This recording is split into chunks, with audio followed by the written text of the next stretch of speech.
Lupit nga. Pumapasok kasi kayo sa bus lane eh.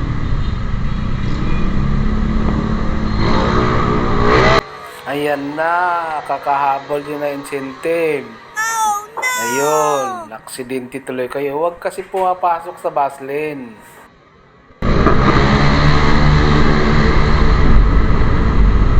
Kasalanan nyo.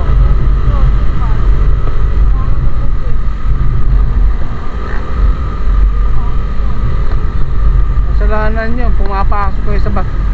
Pag nahuli, pag naano pa yan ng ano, MMDA, ay laki pa ng babayaran nila.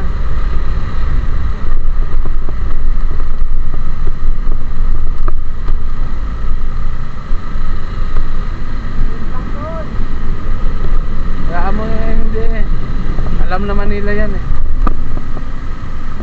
Makikita naman yan sa CCTV. Nararadyo agad nila yan eh.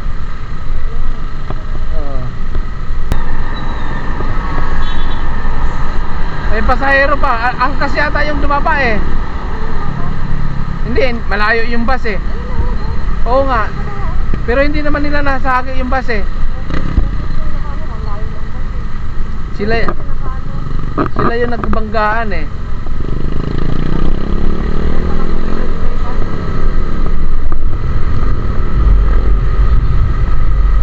Ay dalawa yun, di 40 mil.